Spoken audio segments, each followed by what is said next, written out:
ঠিক প্রায় ১০০ বছর আগে দুজন প্রচণ্ড কৌতূহলী এবং অনুসন্ধানী মানুষের হাতে খুলে গিয়েছিল মিশরে হাজার বছর ধরে বন্ধ থাকা একটি রহস্যময় সমাধি। সারা বিশ্ব দুর্দান্ত আগ্রহে অপেক্ষা করছিল ঠিক সেই মুহূর্তে, কারণ এ কফিন কোনো জ্যানতন মানুষের কফিন ছিল না। কফিনের সাহিত্য ছিল প্রায় ৩,০০০ বছর ধরে শান্তিতে ঘুমিয়ে থাকা বিখ্যাত ও ইতিহাসের সবচেয়ে রহস্যময় ফারাও রাজা তুতেনখামেন। হাজার বছর আগে এই ফারাও রাজা শেষ নিঃশ্বাস ত্যাগ করলেও রাজার হুঙ্কার ছিল জীবন্ত। যে ব্যক্তি রাজার ঘুম নষ্ট করবে তার উপর নেমে আসবে ভয়ঙ্কর এক অভিশাপ। তবে আশ্চর্যের বিষয় কি জানেন, তুতেনখামেনের এই অভিশাপ ১৯ শতকের শুরুতে বাস্তবে রূপ দিয়েছিল। যারা তুতেনখামেনের এই সমাধি নিয়ে টানাহেঁচড়া করেছিল তাদের অনেকেই অস্বাভাবিকভাবে মৃত্যুবরণ করেছিল, যেন তুতেনখামেনের সেই হুঙ্কারেরই বাস্তব রূপ। আজকের এই ভিডিওতে বিজ্ঞানের দৃষ্টিতে আমি আলোচনা করব তুতেনখামেনের এই অভিশাপ বাস্তব নাকি জাস্ট একটা কাকতালীয় ব্যাপার। ভিডিওর শুরুতে আমরা ফারাও রাজা, ফেরাউন এবং তুতেনখামেন সম্পর্কে একটু জেনে আসি, যাতে করে আমাদের আলোচনা করতে সুবিধা হয়। ফারাও রাজা কিংবা আমরা যাদের ফেরাউন বলে থাকি, তারা যেভাবে শাসন করেছে সেটা বর্তমান সময়ের সাথে কোনোভাবেই মেলানো যাবে না। মিশরের প্রতিটি ধূলিকণা এখনো তাদের রহস্যময় শক্তিশালী অস্তিত্বের কথা জানান দেয়। কালে কালে ফারাওদের ঘিরে নানান রকমের রহস্যময় কাহিনী সৃষ্টি হয়েছে। কোনটা সত্য কোনটা মিথ্যা তা জানা না থাকলেও পৃথিবীর চোখে যে এসব কাহিনী মিশরকে রহস্যময় দেশে পরিণত করেছে এ ব্যাপারে কোনো সন্দেহ নেই। কিন্তু সব রহস্যকে ছাড়িয়ে গেছে যে কাহিনী, তা হলো ফারাওদের ভয়ঙ্কর অভিশাপ। ফারাওদের অভিশাপের কথা বহু বছর ধরে প্রচলিত থাকলেও এটি সর্বাধিক জনপ্রিয় হয় ১৯বিংশ শতাব্দী ও বিংশ শতাব্দীর গোড়ার দিকে, কারণ সেই সময় আবিষ্কৃত হয়েছিল বিখ্যাত রাজা তুতেনখামেনের সমাধি। প্রশ্ন আসে, কে এই ফারাও রাজা? তুতেনখামেন ছিলেন মিশরের ১৮তম রাজবংশের একজন ফারাও রাজা, যিনি মাত্র ৯ বছর বয়সে সিংহাসনে আরোহণ করেন এবং প্রায় ১০ বছর শাসন করেন। খুব অল্প বয়সে সিংহাসনে বসার জন্য তাকে কিশোর রাজাও বলা হতো। জীবিত অবস্থায় যত না বিতর্কের জন্ম দিয়েছেন, তার মৃত্যুর পর রহস্য কমেই নাই বরং বেড়েছে। ১৯২২ সালে ব্রিটিশ প্রত্নতাত্ত্বিক হাওয়ার্ড কার্টার তার স্পন্সর লর্ড কর্নারভান ও তাদের টিম খুঁজে বের করেন ফারাও রাজাদের মধ্যে প্রথম সম্পূর্ণ অক্ষত কোনো মমিকৃত দেহ। অনবদ্য এই সফলতা হওয়ার কথা ছিল সেখানে থাকা প্রত্যেকটা প্রত্নতাত্ত্বিকের জীবনের শ্রেষ্ঠ অর্জন, কিন্তু অর্জনের এই স্বাদ পেতে হলে বেঁচে তো থাকতে হবে। রহস্যময় সমাধি আবিষ্কারের পর একের পর এক অদ্ভুত ঘটনা ঘটতে থাকে। কেউ বলে এটা অভিশাপের ফসল, আবার কেউ বলে জাস্ট এটা একটা কাকতালীয় ঘটনা। ফারাওদের এই অভিশাপ কি আসলেই সত্যি নাকি জাস্ট নিছক একটা ঘটনা? কেন এই অভিশাপের প্রতি মানুষের এত দৃঢ় বিশ্বাস, আর বিজ্ঞানী বা কিভাবে খণ্ডন করতে চায় এই অভিশাপের অবিশ্বাস্য ঘটনাগুলোকে?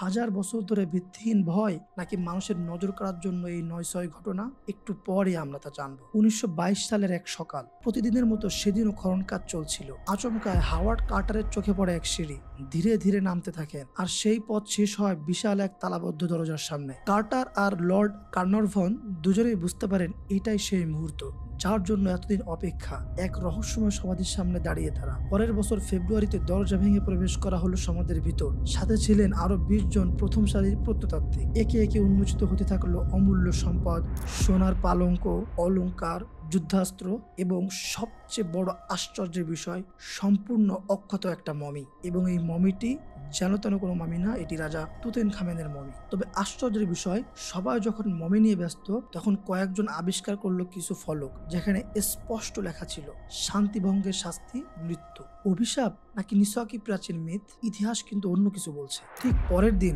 বিষাক্ত গোখরা সাপের ছোবলে কার্টারের প্রিয় গুপ্তচর পাখি ক্যানারির হঠাৎ মৃত্যু হয়। তাসের ঘর ভাঙতে শুরু করে একের পর এক। কবর আবিষ্কারের ঠিক ৬ সপ্তাহ পর হঠাৎই অসুস্থ হয়ে মারা যান পুরো অভিযানের অর্থদাতা কর্নারভন। কেউ বলে পুরনো ক্ষত খুর দিয়ে কেটে ফেলার কারণে রক্তক্ষরণে তিনি মারা গেছেন, কেউ বা বলে মশার কামড়ে মারা গেছেন। আসল কথা হলো সঠিক কারণ কেউই জানে না। শুরু হয়ে গেল মৃত্যুর মিছিল। কর্নারভনের মৃত্যুর কয়েক ঘন্টা পর তার প্রিয় কুকুরটি আকস্মিকভাবে মারা যায়। এরপর আরেকজন আমেরিকার প্রত্নতত্ত্ববিদ আর্থার মেস কবরকক্ষের ভিতরেই হঠাৎ অসুস্থ বোধ করেন, কোনো কারণ ছাড়াই তিনি মারা যান। আমেরিকার ধনকুবের জর্জ গোল্ড, যিনি সমাধি দেখতে গিয়েছিলেন, তিনি রহস্যজনকভাবে নিউমোনিয়া আক্রান্ত হন এবং কয়েক মাসের মধ্যে মারা যান। মিশরের যুবরাজ আলী কামেল ফাহমি, যিনি সমাধির ছবি তুলেছিলেন, তিনিও কয়েক মাসের মধ্যে নিজের স্ত্রীগুলিতে নিহত হন। এক্স-রে বিশেষজ্ঞ স্যার আর্চিবোল্ড ডগলাস বে, যিনি তুতেনখামেনের মমি পরীক্ষা করেছিলেন, তিনি এর ঠিক পরে গুরুতর অসুস্থ হয়ে পড়েন এবং ১ বছরের মধ্যে মৃত্যুবরণ করেন। ফটোগ্রাফার ফ্র্যাঙ্ক জার্লে, যিনি সমাধির ছবি তুলেছিলেন, তিনি কিছুদিন পর অন্ধ হয়ে যান এবং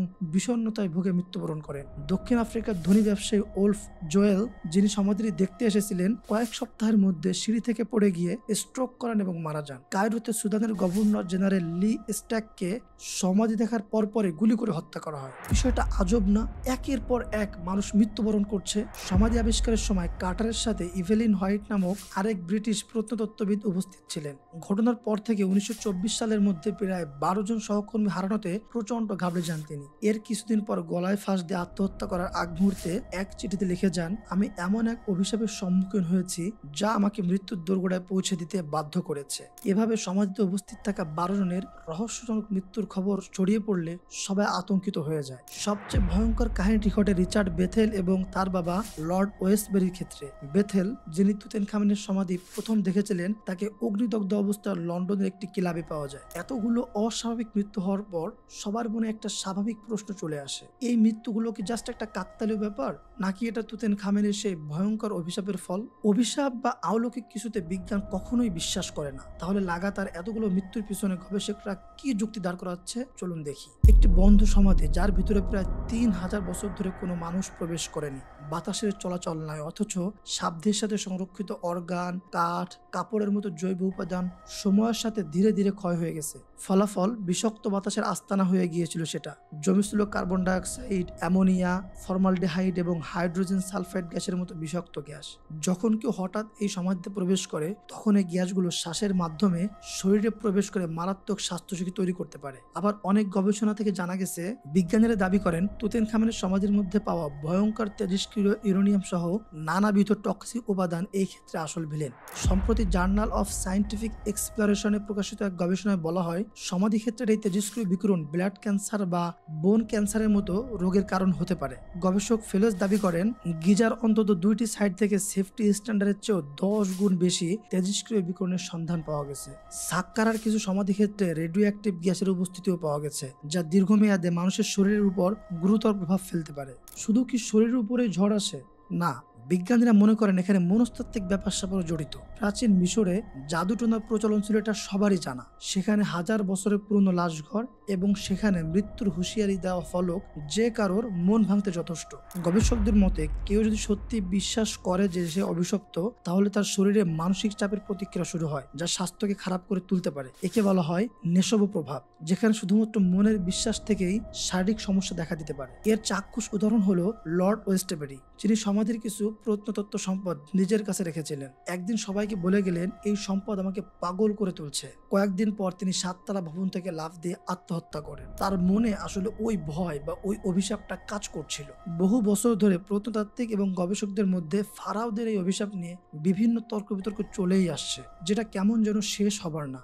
যেখানে বর্তমান সময়ে কিছু সময় আগের ঘটনাকে আমরা তিলকে তাল বানাই, সেখানে 1000 বছর ধরে সংরক্ষিত মমি নিয়ে বিভিন্ন আজগুবি কথাবার্তা হবে, এটাই তো স্বাভাবিক। তবে বিশ্ববিখ্যাত মিশরীয় প্রত্নতাত্ত্বিক জাহি হাওয়াজ বলেছেন, ফারাওদের এই অভিশাপ নিছকই কল্পকাহিনী। যেমনটা ক্যানরি পাখির মৃত্যুর ঘটনাটি ধরুন, গুজবটি ছড়ায় মূলত কার্টারের মিশরীয় এক পরিচারক। কার্টারের ডায়েরি থেকেও কোবরা সংক্রান্ত কোনো ঘটনা পাওয়া যায় না। অভিশাপের রহস্যকে সবচেয়ে বেশি উস্কে দেয় লর্ড কার্নারভনের মৃত্যু, যেটা আসলে ম্যালেরিয়া কিংবা ব্লাড ইনফেকশন থেকে হয়েছিল বলে ধারণা করা হয়। 2002 সালে ব্রিটিশ মেডিকেল জার্নালে প্রকাশিত এক গবেষণায় জানায়, সমাধি খননে জড়িত 44 জনের বেশিরভাগই স্বাভাবিক আয়ুষ্কাল পর্যন্ত বেঁচেছিলেন এবং কেউ কেউ 10 বছরের মধ্যেই দুর্ঘটনায় প্রাণ হারান। রিচার্ড অ্যাডামসন, যিনি টানা 7 বছর সমাধি পাহারা দিয়েছিলেন, আরো 60 বছর বেঁচেছিলেন, যা অভিশাপের ধারণাকে আরো দুর্বল করে দেয়। অনেক গবেষক মনে করেন কার্টার ইচ্ছাকৃতভাবে অভিশাপের গুজব ছড়িয়ে দিয়েছিল যাতে সমাধি লুটের হাত থেকে রক্ষা পায়।